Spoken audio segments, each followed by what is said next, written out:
quinta-feira, 4 de dezembro. Você já ouviu falar em busólogos? A gente conta quem são e o que fazem esses aficionados por transporte coletivo.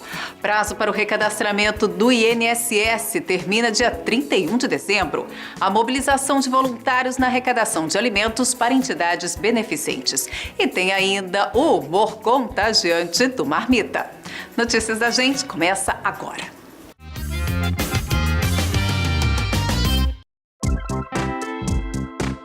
Aqui se faz. A maioria da população brasileira vai para o trabalho, para a escola ou para a faculdade de ônibus.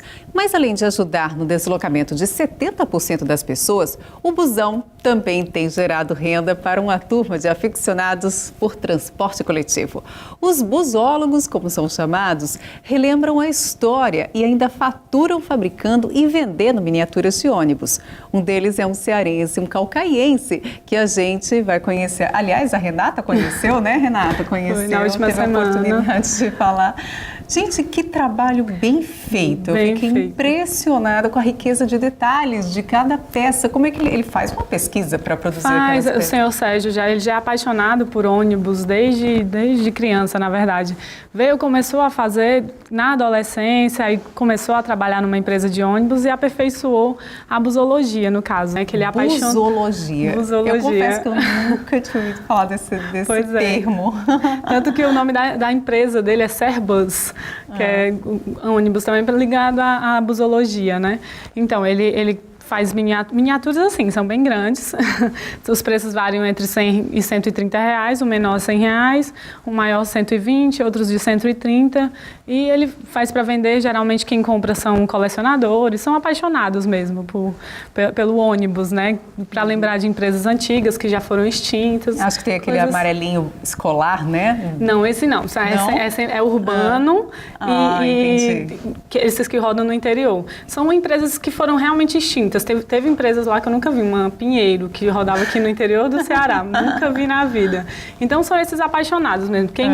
Teve um rapaz que estava lá, um cliente, ele era um dos que rodava nesse Pinheiro, se eu não me engano. Sei. E ele disse que lembrava na época de criança, que ia para o interior do estado, visitar a família, então ele queria ter um lá no quartinho dele para ele sempre lembrar. Eu acho que é muito isso, assim, porque resgatam a lembrança de infância, de repente alguém que trabalhou, né, muito tempo com ônibus, é uma lembrança afetiva, assim, um apego por aquele momento que a pessoa viveu e quer guardar, deixar ali decorando a sua casa. Muito legal esse trabalho.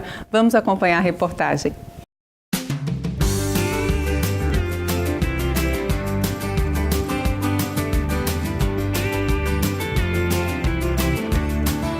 Sérgio Luiz Costa é busólogo.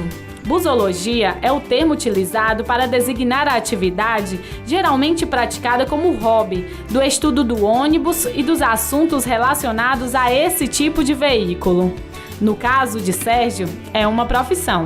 Eu descobri quando eu passei a estudar indo para o colégio de ônibus, né? Então passei a admirar aquele meio de transporte. E daí me despertou aquela curiosidade e passei a ter vontade de fabricar ônibus. Eu acho que foi a partir de quando começaram a me surgir encomendas, né? O pessoal começou a me procurar, uns clientes e admiradores do transporte, de ônibus, e aí foi me despertando. Daí eu procurei me desenvolver e passei a fabricar até hoje sem parar. Sérgio chegou a ser coordenador de linhas na empresa de ônibus Vitória. Lá ele aperfeiçoou a busologia. Há mais ou menos 6 anos, teve que sair do trabalho para se dedicar somente às obras. A oficina fica na própria casa, no bairro Nova Metrópole. Mas os clientes são do país inteiro. Acho que através da internet. Fiz um site, daí passei a colocar fotos. E aí foi vista, né, por todo o Brasil, digamos assim. E outros busólogos, como a gente é chamado hoje de busólogos, né, quem gosta de ônibus, foi vendo o meu trabalho através das fotos, e aí começaram a ligar para mim, mandar mensagem, e aí eu consegui formar uma grande clientela em todo o Brasil. Todos os dias, Sérgio começa a trabalhar às 7 da manhã. Hora para terminar? Não tem. Madeira, chapa de flandre, resina, borracha e muito amor pelo que faz são os ingredientes para uma nova peça estar pronta em 6 horas. São 2 modelos de ônibus, o rodoviário e o urbano. O operador de máquinas Lindenberg Lima veio hoje buscar sua segunda peça. Primeiramente é para recordar mais como já foi uma empresa extinta, né? E teve muita, como se fez parte da minha infância. E eu compro as peças justamente para poder relembrar um pouco a infância, né? Os preços dos ônibus variam entre 100 e 130 reais. Pode me procurar através do meu e-mail, sergio115@hotmail.com, ou pelo meu celular 88327534 e o fixo 3213-3645. Qualquer um desses meios você me encontra e consegue fazer sua encomenda.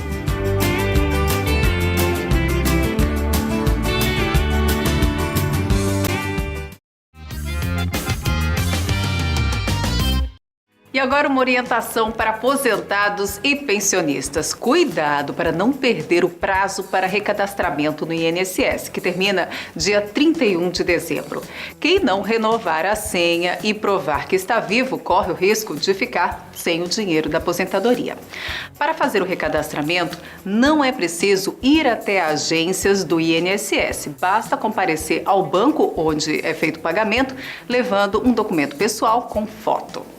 Atualmente, 32 milhões de pessoas recebem algum benefício do INSS, seja aposentadoria, pensão, auxílio, doença, entre outros. Somente neste ano, o órgão deve disponibilizar cerca de 245 bilhões de reais a este público. O número de fraudes envolvendo os benefícios também é alto. Para evitar esse tipo de situação, o INSS realiza desde 2012 o recadastramento de beneficiários. Na prática, aposentados, pensionistas e todos aqueles que recebem algum tipo de benefício da Previdência Social devem provar que estão vivos. 2 milhões de beneficiários em todo o Brasil ainda não realizaram o procedimento, que já tem data para encerrar. Caso estes segurados não se dirijam à agência bancária onde recebem o benefício, o INSS entenderá que não deve continuar pagando o valor em 2015. A renovação de senha deve ser feita pelo beneficiário até 31 de dezembro deste ano. No caso da impossibilidade, de ser feito nesse período, infelizmente o benefício ele vai ser interrompido. Então a gente orienta que os beneficiários eles compareçam até o dia 31/12 deste ano para que seja feita a renovação e comprovação de vida. Dona Benigna já estava no caminho da agência bancária para não perder o prazo de recadastramento. Claro, porque a gente precisa do dinheiro, né? Aí, no dia que a gente não recebe, aí fica tudo atrapalhado, porque se não fizer o recadastramento, aí o benefício fica suspenso, né? Mas nem todos estão totalmente informados sobre os prazos do INSS. Dona Hilda, a senhora estava sabendo do recadastramento que está acontecendo no INSS? Tô não. Ah, não? Tô não.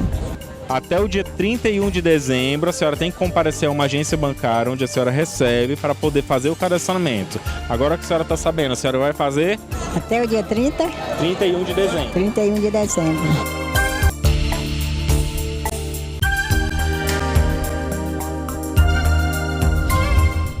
Duas entidades beneficentes de Fortaleza vão receber donativos arrecadados durante o Dia Nacional de Coleta de Alimentos. Dezenas de voluntários participaram da mobilização na capital cearense para multiplicar solidariedade. O repórter Alberto Gurgel acompanhou e traz os detalhes.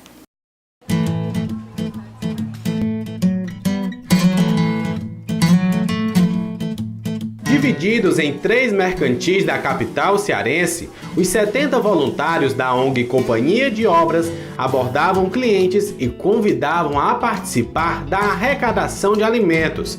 Segundo o representante regional da ONG, tudo começou na Itália. Foi trazido ao Brasil em 1999 através da Companhia das Obras, que é uma entidade não lucrativa que quer apoiar obras desse tipo. O grande objetivo da obra vai além deste ato pontual.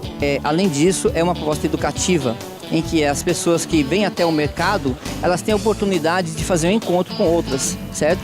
Senão poderia ser uma doação simples num galpão, por exemplo, as pessoas doam um alimento e vai se buscar lá, mas não. A ideia justamente é que venha até aqui e venha encontrar com um voluntário. Eu sou voluntário também, com outras pessoas que participam desse gesto. Para auxiliar na hora da escolha dos donativos, foi feita uma lista de alimentos. Estavam presentes achocolatado, açúcar, leite em pó, arroz, feijão, óleo, farinhas de milho, trigo ou mandioca. Aos poucos, as pessoas vão aderindo à causa e fazendo as doações. Olha, eu acredito que deveriam ter mais iniciativas desse tipo, né? Eu acredito que é uma iniciativa muito legal, muito bacana. Eu acho que é importante, sempre eu participo. Eu estou fazendo a minha parte, mas eu gostaria que todos fizessem a sua parte. Os alimentos arrecadados serão encaminhados ao programa Mesa Brasil do Sesc Fortaleza. Ao todo, 12 entidades filantrópicas vão receber as doações. O Mesa Brasil, ele normalmente tem uma rota de coleta diária de doações, né? Nós temos muitos doadores cadastrados dentro de Fortaleza e região metropolitana que se ofertam a fazer doação de produtos que não têm mais valor comercial de venda, mas estão próprios para o consumo, ou seja, tem valor de consumo. Quando esse alimento chega, ele é distribuído em formato de kits para cada entidade social, de acordo com a realidade da entidade social. A entidade tem um dia pré-determinado, ela recebe essa doação quinzenalmente e diariamente cerca de 20 a 30 entidades recebem essa doação do programa.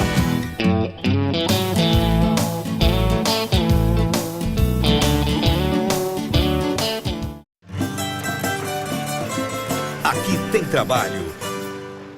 Moradores do distrito da Jurema, em Caucaia, vão contar em breve com um novo mercado público. O espaço terá 100 boxes e deve movimentar o comércio da região. Mais detalhes com Renata Paiva.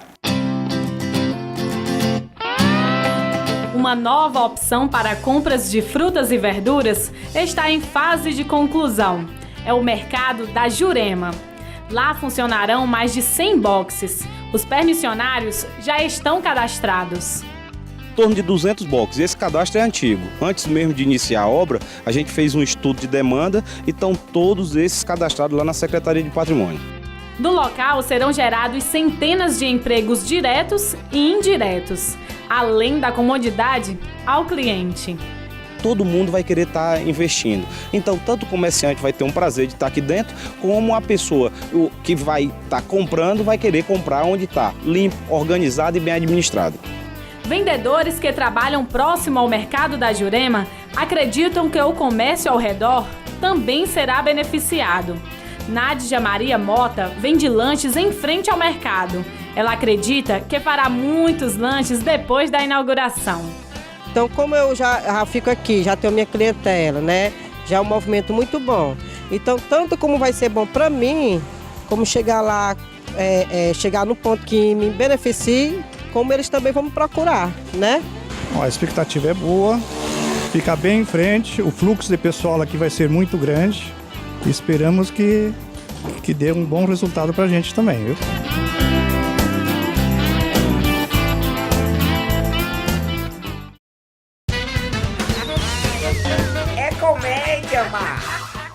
Se existisse pílula para combater o mau humor, eu já indicaria bem para umas 5 ou 10 pessoas que eu conheço, viu?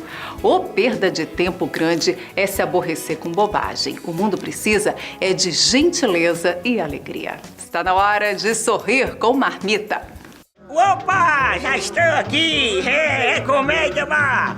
Deixa eu mandar um abraço pro meu amigo Marcelo Pires, lá na Tabubinha, em Caucaia, que tá ligado no Comédia Má. Também a dona Neuza, a Cláudia e a Tereza lá no Capuã. E todo o povo do centro de Caucaia que estão ligados, ó, não é Comédia Má.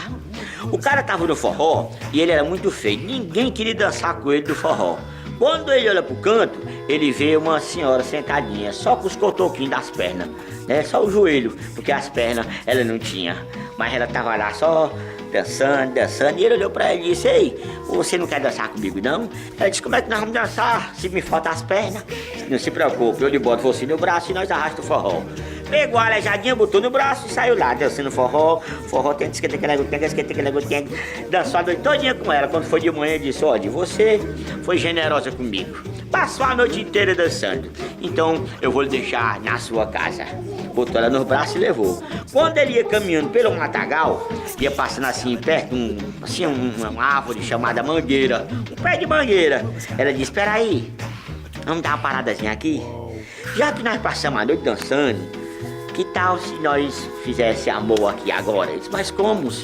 Me pendure aqui no galho e você pode mandar a brasa. O cara pendurou a aleijadinha na mangueira e meteu a sola. Pegou, fez o serviço, botou ela no braço e foi deixar em casa. Quando chega em casa, que ele vai chegando, o pai dela disse, esse é homem! Esse é homem! O cara, peraí, o senhor não sabe nem o que foi que eu fiz com ela? Como é que o senhor tá dizendo que eu sou homem? Você é homem! Os outros faz e deixa lá ela empendurada e eu que tenho que buscar. É comédia, má! Por dentro da lei. Os crimes de honra ainda são muito frequentes no sul da Ásia e costumam envolver homens de uma família que vingam o que acreditam ser uma afronta à conservadora moral familiar das sociedades locais, como um simples casamento não consentido. Só no Paquistão, quase 900 mulheres morreram ano passado vítimas desse tipo de crime.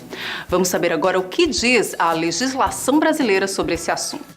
Para a gente começar a nossa conversa, quem está em casa, eu acho que nunca ouviu falar, se ouviu falar, ouviu de outra maneira. E o que vem a ser realmente o crime de honra? Bom, os crimes de honra que são previstos no Código Penal são crimes que atentam à nossa imagem, à nossa integridade, aquilo que a gente vem a se sentir desrespeitada, inferiorizada por conta de palavras, de atitudes de outras pessoas. Então, são crimes relacionados ao nosso bem-estar, né, digamos assim, que está muito relacionado ao convívio social. Então, vamos começar a nossa conversa e para isso a gente vai ter que contar com a participação dos telespectadores. Vamos conferir a nossa primeira pergunta. Vamos ver, Isabel. Se agredido pela internet, isso se caracteriza como crime à honra? Os crimes contra a honra também são praticados na internet, então nas mídias sociais, os comentários de sites, de jornais, nas mídias digitais, Facebook, isso é muito comum. Então, caluniar, né, quer dizer que alguém cometeu um crime.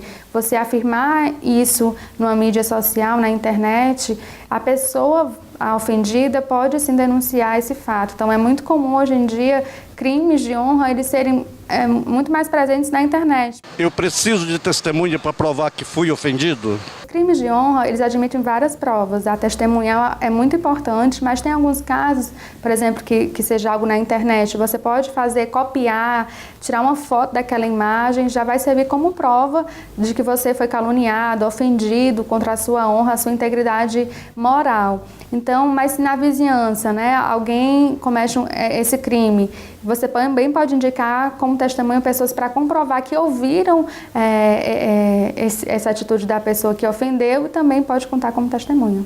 Qual a pena para quem comete esse crime?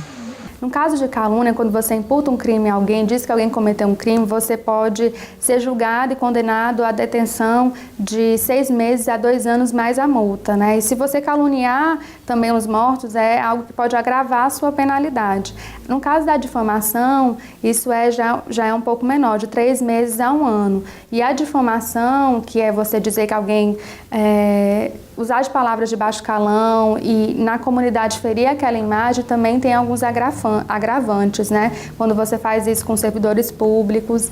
E também tem a injúria, né, que é diretamente para a pessoa. E aí a penalidade ela diminui, ela fica de 1 mês a 6 meses, mas um destaque é se você cometer injúria contra a pessoa idosa, contra algum deficiente, contra até a questão da raça e etnia, isso pode aumentar para uma reclusão de 1 ano a 2 anos mais a multa.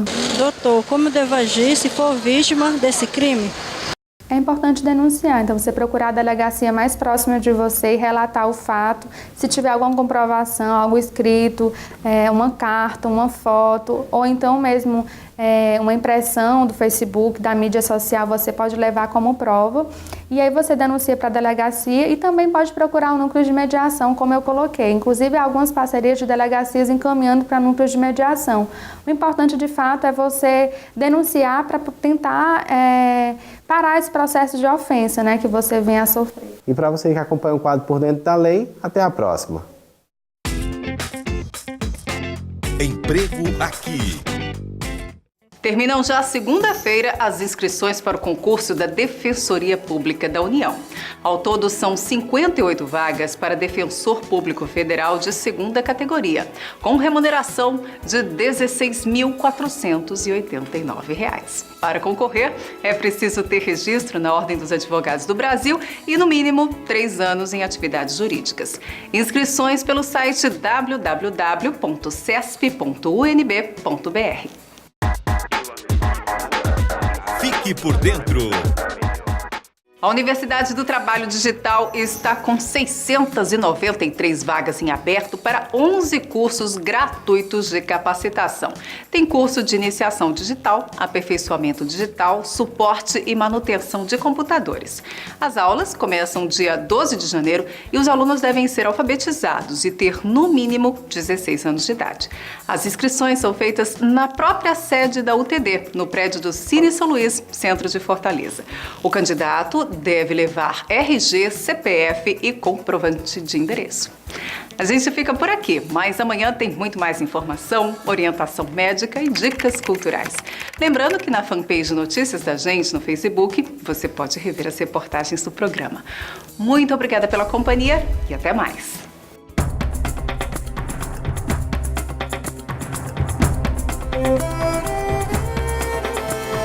Terra queimada de fogo, vento que vem lá da praia, atiça a chama de novo, orgulho de um povo.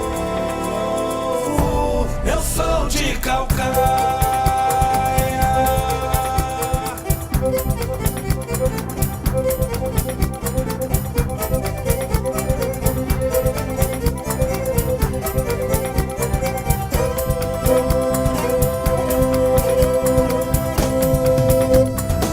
Eu sou do mar, sou da serra, sou fruto da terra, também sou sertão. Dunas de areias, lagoas, Calcaia é a dona do meu coração. Nosso lugar tá crescendo, tem gente chegando pra nos vir